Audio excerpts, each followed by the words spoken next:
दोस्तों आज मैं बात करूंगा top 5 myths about ulnar nerve injury.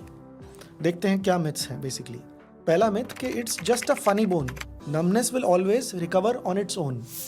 ऐसा नहीं है। बेसिकली अगर किसी को नमनेस हो रही है तो उसको निग्लेक्ट नहीं करना चाहिए। और कई बार नमनेस जो है it is a premonition. Premonition का मतलब है कोई सीरियस कंडीशन होने से पहले की जो कंडीशन है उसका एक अंदेशा होता है। कई बार कंप्रेशन न्यूरोपैथी में या कई बार चोट लगने से भी नमनेस पहला साइन होता है वीकनेस, मोटर वीकनेस आने से पहले। तो कोई भी नमनेस है उसको निग्लेक्ट नहीं करना चाहिए। It's not just a funny bone.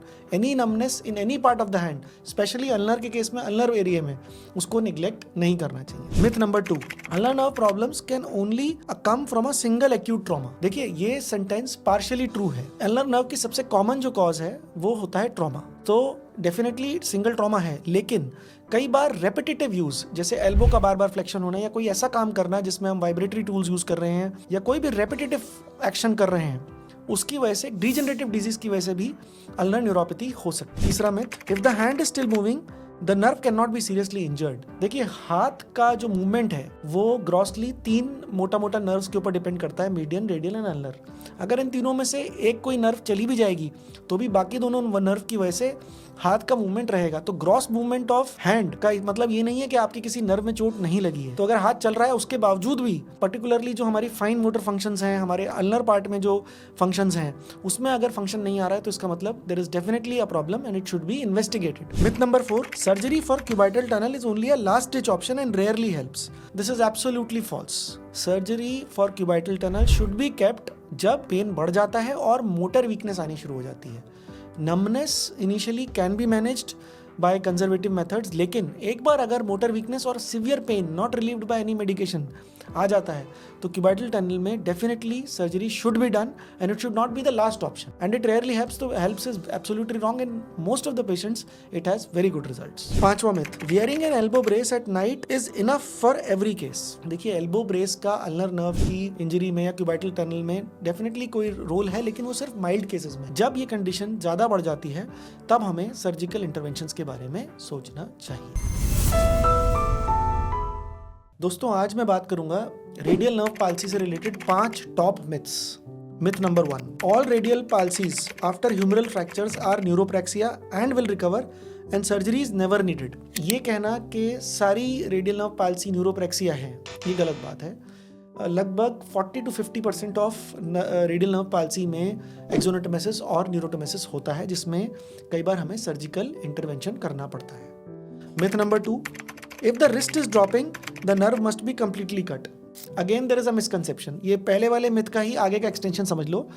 Wrist drop न्यूरोप्रैक्सिया में भी हो सकता है, लेकिन सबसे इंपॉर्टेंट चीज, अगर 6 से 8 हफ्ते में न्यूरोप्रैक्सिया हुआ है तो रिस्ट ड्रॉप ठीक हो जाएगा।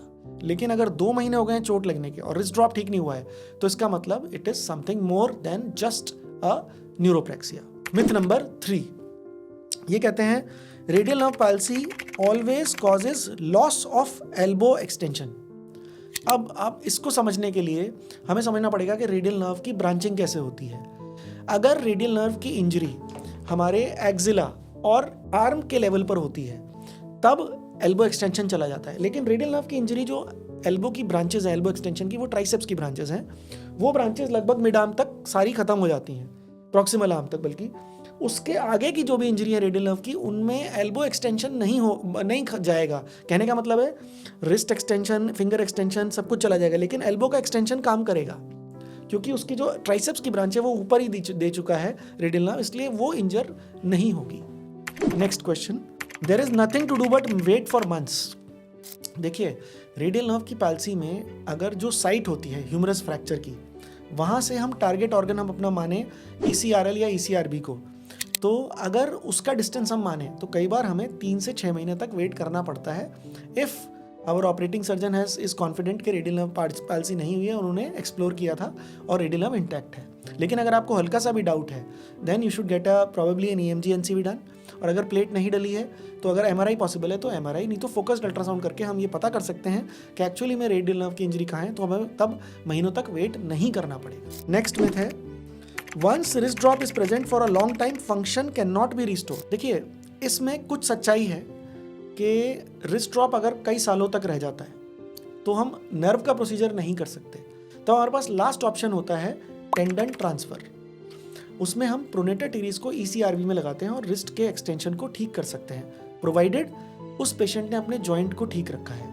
यूजुअली दीज पेशेंट्स को हम कॉकअप स्प्लिंट या फिर एक डायनामिक स्प्लिंट दे देते हैं, जिसमें ये रिस्ट का मूवमेंट, फिंगर का मूवमेंट करते रहते हैं, जिससे रिस्ट ड्रॉप होने के बावजूद भी जॉइंट ठीक रहते हैं। तो इंपॉर्टेंट चीज़ है, अगर जॉइंट ठीक है तो रिस्ट ड्रॉप चाहे 2 साल हो चाहे 5 साल हो, उसके बाद भी ठीक किया जा सकता है by procedure called tendon transfer. दोस्तों, आज मैं बात करूंगा मीडियन नर्व इंजरी के बारे में 5 सबसे बड़े मिथ्स के बारे में।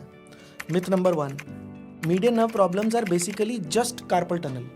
देखिए, मीडियन नर्व की जो प्रॉब्लम है वो ब्रेकियल प्लेक्सस से लेकर प्रोनेटर सिंड्रोम से एंटीरियर इंट्रोशियस न्यूरोपैथी, बहुत सारी चीज़ें होती हैं। कार्पल टनल तो एक सिर्फ 1/10 पार्ट होगा मीडियन नर्व की इंजरीज का। Myth number 2, if the thumb can move then the median nerve is fine. देखिए, थंब के मूवमेंट के लिए ना बहुत सारी मसल्स इन्वॉल्व होती हैं। जैसा कि मैंने पहले भी बोला था कि अगर अंगूठा चल रहा है तो इसका मतलब ये नहीं है कि मीडियन नर्व की पाल्सी नहीं है। थंब के मूवमेंट में एक्सट्रिंसिक और इंट्रिंसिक 2 तरह की मसल्स होती हैं। जो एक्सट्रिंसिक मसल्स होती हैं, जैसे EPL हो गया, FPL हो गया, ये दोनों बड़ी मसल्स हैं जो यहाँ से दी जाती हैं। जबकि मीडियन नर्व अगर यहाँ इंजरी हो गई तो इंट्रिंसिक मसल्स हैं, जो ओपोनेंस पोलाइसिस है और एबडक्टर पोलाइसिस है, ये सारी मसल्स की इंजरी होती है। तो थंब का फाइन मूवमेंट नहीं होता, लेकिन ग्रॉस मूवमेंट होता है। तो ये कहना कि अगर थंब चल रहा है तो मीडियन नर्व इंजरी नहीं हो सकती इज रॉन्ग। तीसरा मिथ है, sharp median nerve lacerations can be observed, they often reconnect themselves. इससे बड़ा मिथ हो ही नहीं सकता, बिकॉज अगर कोई भी शार्प इंजरी है किसी भी नर्व में, be it median nerve, be it radial nerve, be it ulnar nerve, it has to be explored and repaired primarily. उसको हम निग्लेक्ट कर ही नहीं सकते। Myth number 4, anterior interosseous nerve palsy is always neuritis and never need surgery. Anterior interosseous nerve palsy कई बार, around 1/3 cases में neuritis की वजह से होती है, लेकिन 1/3 से भी ज़्यादा केसेस में वो कंप्रेशन की वजह से भी होती है।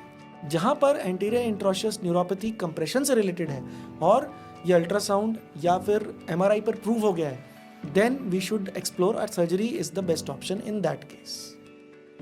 Myth number 5, late reconstruction is useless in median nerve injuries. ये बहुत बड़ा मिथ है। मीडियन नर्व का मूवमेंट के अलावा एक बहुत इंपॉर्टेंट फंक्शन होता है हमारे अंगूठे और इंडेक्स फिंगर की सेंसेशन। हम कोई भी चीज़ को देखते हैं, लेकिन जब हम उसको फील करते हैं, जब उसको टच करते हैं, तब हमें उसकी एक्चुअल उसके टेक्सचर के और उसके अंदर उसका जो कंटेक्स्ट है उसके बारे में पता चलता है। अगर हम उसको टच नहीं कर सकते, सेंसेशन नहीं है, तो फिर हम उस चीज़ को ग्रैस्प करने में उसको ब्रेक भी कर सकते हैं, अगर हमें पता ही नहीं है कि कितनी पावर से उसको पकड़ना है, क्योंकि वो हमें सेंसेशन बताती है। तो मीडियन नर्व की सेंसेशन लाइफ लॉन्ग रिपेयर हो सकती है। सेंसेशंस के बारे में कहा जाता है, मोटर फंक्शन तो मैंने आपको बताया था कि 18 से 24 महीने में मोटर एंड पेड्स खराब हो जाती हैं, लेकिन sensory function life long recover कर सकता है। दोस्तों, आज मैं बात करूंगा 5 top myths about carpel tunnel syndrome. Myth number 1 है, carpal tunnel is caused bye typing and computer use.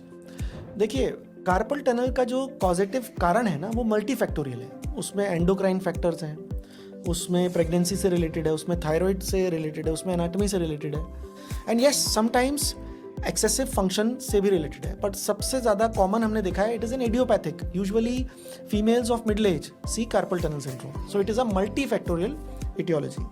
Myth number 2, only people who do heavy manual work get CTS। Again, अब ये पहले वाला जो मिथ था उसी के कंटिन्यूएशन में कॉरोलरी बोल सकते हैं, anyone can get carpel tunnel syndrome, किसी में भी हो सकता है। यूजुअली मिडिल एज फीमेल्स में ज़्यादा देखा गया है इंडियन सिनेरियो में, लेकिन some people who are involved in heavy manual work may also have it. But ऐसा कोई भी मैंडेट नहीं है ऐसा है कि 100% उन्हीं लोगों में होगा जो हैवी वर्क कर रहे हैं। मिथ नंबर 3 है, numbness in any finger is carpal tunnel syndrome. देखिए, carpal tunnel syndrome median nerve के कंप्रेशन से होता है, तो उसकी जो नमनेस होती है वो स्पेसिफिकली हमारे थंब, हमारी इंडेक्स फिंगर और कुछ भाग हमारी मिडिल फिंगर में होती है। तो इस पार्ट की नमनेस अगर ज़्यादा है इस पार्ट में, तो ये कार्पल टनल सिंड्रोम में हो सकता है। Myth number 4, surgery is the only real cure. ऐसा नहीं है। इनिशियल कार्पल टनल जो होता है, जो स्टार्टिंग का कार्पल टनल होता है, उसमें कई बार नाइट स्प्लिंटेज थे, लो डोज ऑफ स्टेरॉइड से, एक्सरसाइज से, फिजियोथेरेपी से, और कई बार जैसे थायराइड क्या कोई अंडरलाइंग कंडीशन है उसको करेक्ट करने से कार्पल टनल सिंड्रोम को कंट्रोल में लिया जा सकता है। वो इनिशियल स्टेज में है जब नमनेस होती है, टिंगलिंग होती है, लेकिन एक बार अगर मोटर वीकनेस आ जाए तो surgery is the best option. Myth number 5, carpal tunnel surgery is minor and recurrence और कॉम्प्लिकेशंस नेवर हैपन। देखिए इसमें 2 पार्ट हैं। एक बात से मैं थोड़ा सहमत करूंगा कि carpal tunnel surgery minor surgery है, बिल्कुल ठीक बात है, लेकिन रिकरेंस नहीं होता ये कहना बड़ा गलत है। रिकरेंस या फिर पेन का पूरी तरह ठीक ना होना, ये हमने देखा है, क्योंकि कार्पल टनल सिंड्रोम अगर बहुत लंबे टाइम तक होता है तो एक कंडीशन होती है जिसको हम बोलते हैं complex regional pain syndrome, CRPS। ये उससे रिलेट कर जाता है, और कई बार कार्पल टनल रिलीज करने के बावजूद कुछ लोगों को कुछ ना कुछ पेन रहता है, लेकिन कई बार उसको हम कुछ मेडिकेशन से, कुछ दवाइयों के कॉम्बिनेशन से कंट्रोल में करके ठीक कर सकते हैं। दोस्तों आज मैं बात करूंगा कंप्रेशन न्यूरोपैथी के बारे में टॉप 5 मिथ्स। मिथ नंबर 1 है compression neuropathy can only occur in diabetics और एल्डरली। देखिए फोकल न्यूरोपैथीज किसी भी एज में, किसी भी जेंडर में, किसी भी कंडीशन में हो सकती हैं। कई बार उसमें एनाटॉमी का बड़ा रोल होता है, लेकिन ये भी कहना गलत नहीं होगा कि डायबिटिक्स और एल्डरली में चांसेस ज़्यादा होता है, लेकिन ये स्टेटमेंट पूरी तरह ठीक नहीं है। Myth number 2, all pinch nerves cause severe pain, no pain means no problem. देखिए इसका जो स्पेक्ट्रम है ना, हमें याद रखना है, एक तरफ पेन है, एक तरफ है वीकनेस, जिसको हम भूल जाते हैं। कई बार पेशेंट को पेन नहीं होता लेकिन हाथ में वीकनेस हो जाती है। सो पिंच नर्व में अगर वीकनेस हो रही है और पेन नहीं है तो भी it is equally a cause of concern कि उसको प्रॉब्लम है। तो pain alone is not a criteria, weakness also is equally important. Myth number 3, if symptoms come and go there is no nerve damage. देखिए अगर ऐसा नहीं है, symptoms come and गो का मतलब होता है कई बार सिम्टम्स चले जाते हैं, लेकिन उसका मतलब ये नहीं है कि नर्व के ऊपर का कंप्रेशन या नर्व के ऊपर का जो कॉजेटिव फैक्टर है वो चला गया। कई बार नर्व की टेम्परेरी रिलीफ इस वजह से हो जाती है कि उसकी आप कुछ कई बार मेडिकेशंस ले लेते हैं, कई बार पोजिशनल से उसको टेम्परेरी रिलीफ होती है, आपने कुछ पोजीशन ऐसी रख ली या स्प्लिंटेज कर ली तो उससे टेम्परेरी रिलीफ होती है। लेकिन अगर आप अपनी इन्वेस्टिगेशन करें, अगर हम अपनी किसी को परसिस्टेंट पेन है उसमें MRI, EMG, NCV करा के देखें तो उससे हमें एग्जैक्टली पता चल सकता है कि उनके कंप्रेशन में रिलीफ हुई है कि नहीं। Not only go by symptoms. अगला मिथ है decompression can always wait, there is no urgency. देखिए अगर किसी को, इसमें हम एक स्पेक्ट्रम के हिसाब से चलते हैं, पहला सिम्टम है पैरेस्थीसिया, एब्नॉर्मल सेंसेशन, दूसरा है टिंगलिंग नमनेस, तीसरा है वीकनेस। जब हम टिंगलिंग नमनेस की स्टेज पे होते हैं और वीकनेस की तरफ जा रहे होते हैं, the moment we get a sign कि किसी को मोटर वीकनेस हो गई है, तब हमें सर्जरी डिले नहीं करनी चाहिए and decompression should be done.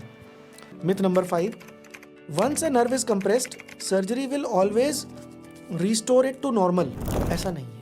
अगर एक बार कंप्रेशन हो गया और आप एक पर्टिकुलर स्टेज के बियॉन्ड चले गए हैं, किसी को अगर कंप्रेशन न्यूरोपैथी है, उसको मोटर वीकनेस आई है और उसको 1 महीना हो गया, 2 महीना हो गया, 6 महीना हो गया, तब भी अगर हम रिलीज़ करेंगे तो डेफिनेटली उसको हो सकता है उसका पूरा फंक्शन नॉर्मल हो जाए। लेकिन अगर वो हमारे पास 2 साल, 3 साल, 5 साल बाद आ रहा है तो कुछ ना कुछ परमानेंट डैमेज हो चुका होता है, तब हम उसको रिलीज़ कर भी देते हैं। तो कई बार हम उसका जो ओरिजिनल नॉर्मल टेक्सचर था वो नहीं आ सकता, लेकिन डेफिनेटली फर्दर डैमेज ना हो उसके लिए ये इम्पॉर्टेंट है।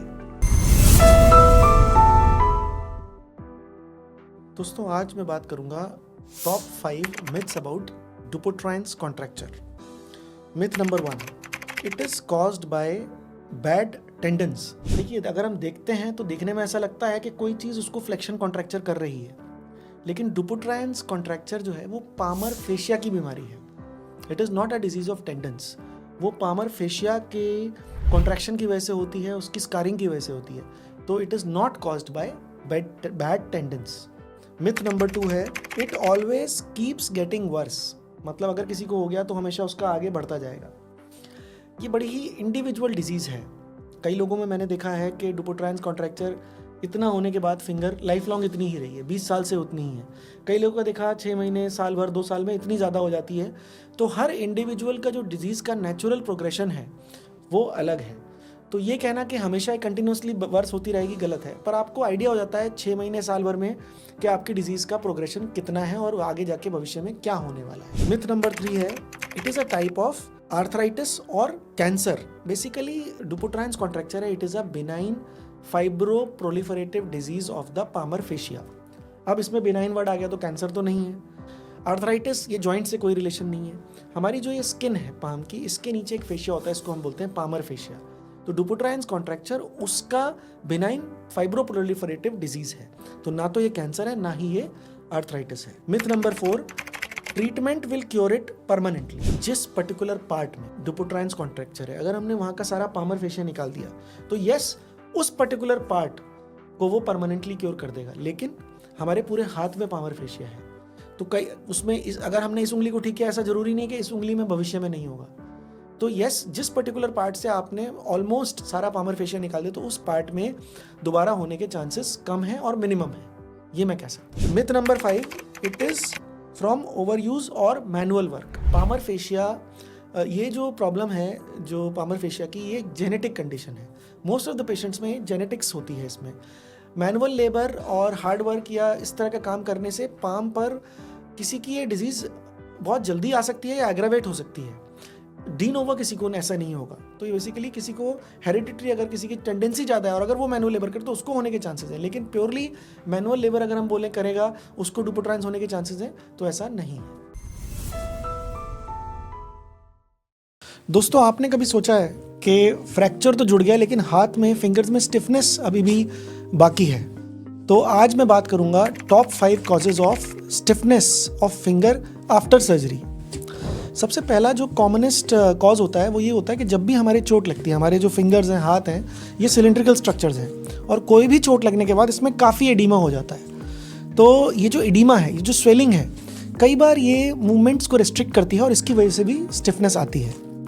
दूसरा जो कॉमनेस्ट कॉज हमने हमारी प्रैक्टिस में देखा है वो होता है टेंडन का एडिशन हो जाना। अब टेंडन का एडिशन का मतलब होता है कि जब चोट लगती है तो हमारी फिंगर के, हमारे हाथ के सारे स्ट्रक्चर्स पे इंजरी होती है और जब हीलिंग हो रही है तो वो एक ऐसा सिंगल यूनिट हील करते हैं। तो कई बार बोन के ऊपर टेंडन के चिपक जाने की वजह से भी, टेंडन एडिशन हो जाने की वजह से भी स्टिफनेस रहती है।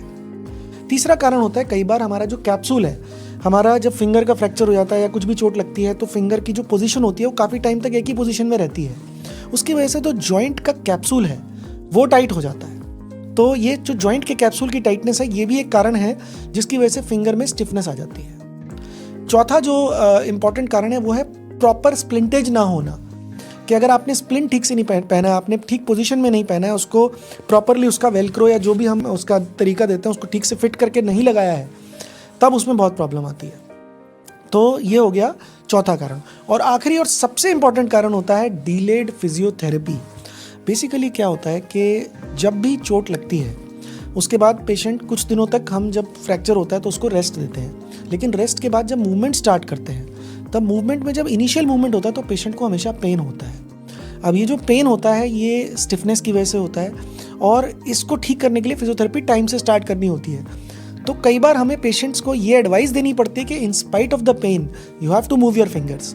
सो delayed physiotherapy is another and the most important reason of stiffness of fingers. तो अब एंड में मैं एक बार फिर वो पांचों पॉइंट्स फिर से बोलूँगा।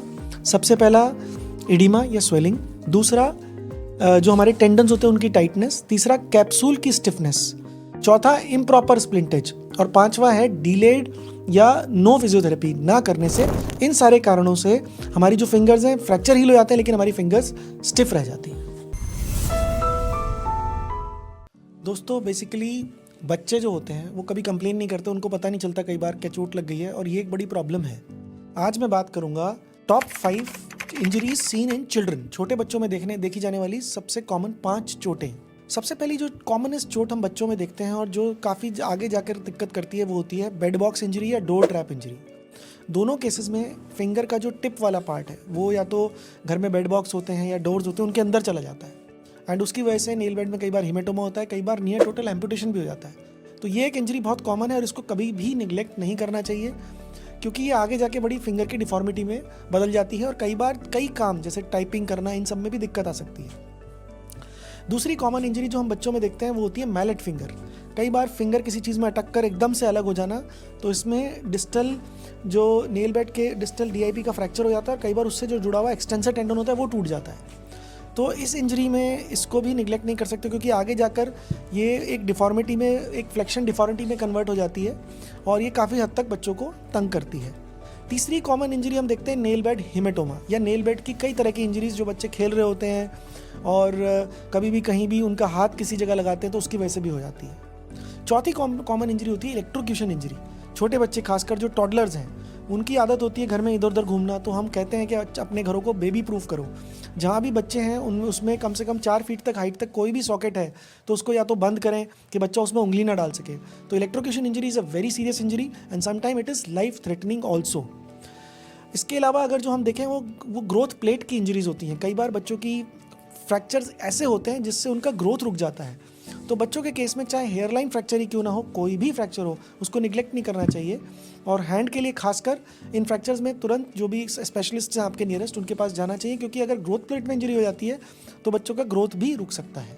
तो इस तरह ये जो इंजरीज़ हैं इनको टैकल करना इंपॉर्टेंट है, क्योंकि जब बच्चे बड़े हो जाते हैं तब इनको ट्रीट करना दुगना डिफिकल्ट होता है और ये कॉम्प्लिकेटेड डिफॉर्मिटीज़ में बन जाती हैं, जिसमें कई बार हम उनको ठीक भी नहीं कर पाते हैं। दोस्तों, ऐसा क्यों होता है कि कुछ हैंड इंजरीज पूरी तरह ठीक हो जाती हैं और कुछ पूरी तरह 100% रिकवर नहीं कर पाती हैं?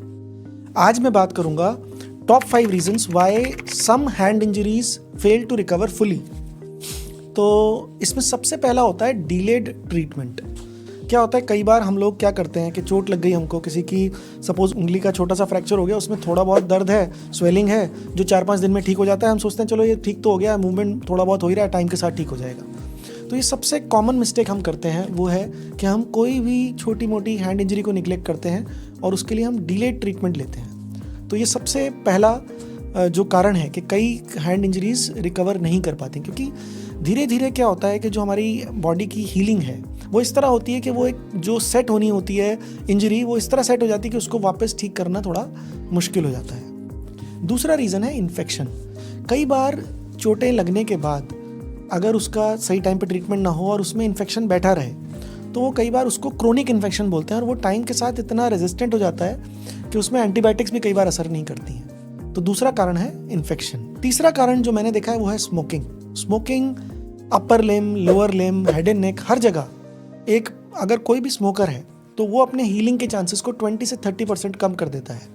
बेसिकली स्मोक के अंदर ऐसे स्मोकिंग करते हुए जो लोग हैं उसमें ऐसी चीज़ें होती हैं, निकोटीन, उसके अलावा कुछ कार्सिनोजेंस और कुछ ऐसे भी पदार्थ होते हैं जिनसे हमारी जो आर्टरीज़ हैं उनका जो सर्कुलेशन है वो कॉम्प्रोमाइज़ हो जाता है। वो कॉम्प्रोमाइज़ हो जाने की वजह से जो खून का दौरा है वो ठीक से नहीं पहुंच पाता और हीलिंग नहीं हो पाती।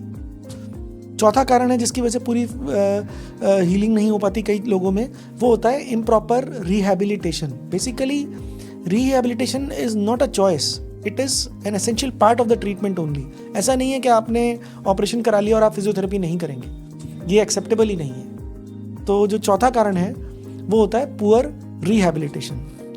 पांचवा कारण होता है कई बार मिस्ड डायग्नोसिस। कई बार क्या होता है कि जो चोट लगी है या जो हैंड की कंडीशन है वो मिस हो जाती है। उसमें जैसे नर्व्स में कई बार होता है कि कोई कार्पल टनल की इंजरी है या कार्पल टनल का कंप्रेशन है या किसी और टनल का कंप्रेशन है, वो मिस हो गया। तो उससे क्या होता है, जो नर्व्स पे प्रेशर बनता रहता है वो टाइम के साथ, और एक स्टेज ऐसे आती है कि वो उसके बाद काफ़ी डैमेजिंग हो जाता है और वो अपने आप रिकवर नहीं करता। तो इस तरह हमने देखा ये 5 इंपॉर्टेंट पॉइंट्स हैं जिनसे पेशेंट के हैंड की रिकवरी मैटर करती है। और कई बार हमने देखा है कि कुछ लोगों की बहुत अच्छी रिकवरी आ जाती है और कुछ लोगों की 100% रिकवरी नहीं आती है।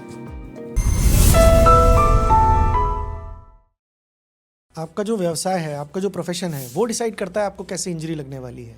आज मैं बात करूंगा टॉप 5 ऑक्यूपेशनल इंजरीज जो हमारे व्यवसाय से रिलेटेड है। सबसे कॉमन, सबसे पहले हम बात करेंगे फैक्ट्री की जो इंजरीज हम देखते हैं हमारी प्रैक्टिस में। फैक्ट्रीज़ में भी कई तरह की होती हैं। जैसे पेपर कटिंग में हमने बहुत कॉमन देखा है कि पेपर कटिंग में लोग पेपर काट रहे होते हैं, उसके अंदर मशीन के अंदर चला जाना।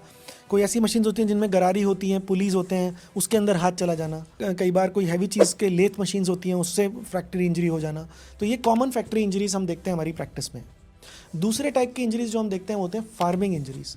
फार्मर लोग कई बार अपने यहाँ हैवी मशीनरी से काम करते हैं। चारा कटिंग हम देखते हैं कि चारा काट रहे होते हैं, तो उसमें चारा कटिंग की एक हमारी तो सीरीज़ है कि जिसमें लोग चारा काटते हुए बच्चों की उंगलियां चली गई, लोगों की उंगली कट गई, तो उसमें एम्पुटेशंस हो जाते हैं।